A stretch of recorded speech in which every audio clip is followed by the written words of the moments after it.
Amis internautes Mac TV Sénégal, bonjour et bienvenue dans les brèves d'information que nous allons démarrer avec le discours du président de la République Macky Sall. Après 3 mois d'état d'urgence, le président de la République a décidé hier lors de son discours à la nation de lever l'état d'urgence et le couvre-feu dès ce mardi à partir de 23 heures. En effet, le président Sall a jugé nécessaire vu les perturbations notées sur plusieurs secteurs d'activité du pays, notamment l'économie. Autre décision prise, c'est les horaires du travail qui est rétabli à sa séquence normale, c'est-à-dire de 8 heures à 17 heures, mais aussi le transport aérien qui va reprendre dès le 15 juillet prochain.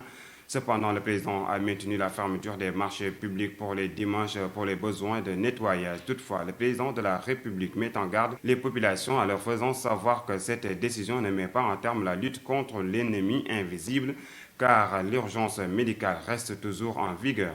Nous restons avec le discours du président Sall et les décisions prises qui font réagir de nombreux hommes politiques.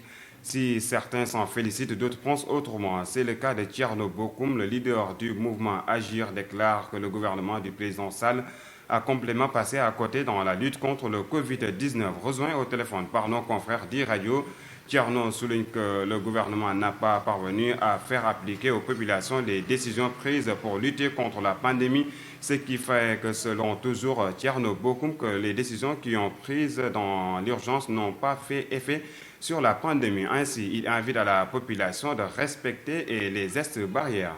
Respecter ou non, en tout cas, les chiffres ne cessent d'augmenter. En effet, sur 956 tests réalisés, 112 sont revenus positifs au coronavirus, soit un taux de positivité de 11,7%. Il s'agit de 99 cas contacts suivis et 13 issus de la transmission communautaire répartis comme suit.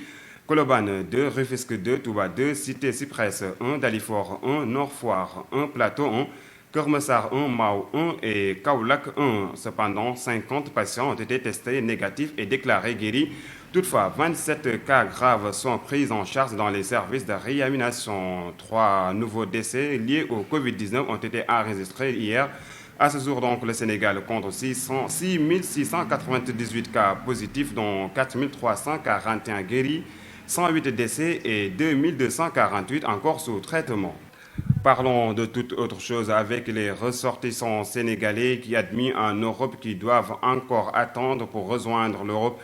En effet, le pays de la Teranga fait partie des 14 pays exclus par l'Union européenne pour ce qui concerne la reprise de la libre circulation prévue le 1er juillet prochain. L'UE a décidé de former une liste commune considérée comme les pays sûrs. Cette sélection sera basée sur les taux de contamination des pays cités. Cependant, la liste doit être votée dès aujourd'hui. Terminons bref avec le décès de Seyda Fatima Zahra Niass, fille aînée de Cheikh al-Islam Baye Niass. Ce dernier est rappelé à Dieu ce lundi vers minuit à l'âge de 98 ans. Dans sa maison, la défunte était la mère de feu Imam Hassan Cissé, décédé lui aussi en 2008. Ce dernier sera inhumé ce mardi après la prière de 17h à la cité religieuse de Medina Baye. Et c'est ce qui met enfin à terme à cette édition présentée avec un immense plaisir. Merci de nous avoir suivis et surtout restez connectés sur Mac TV Sénégal.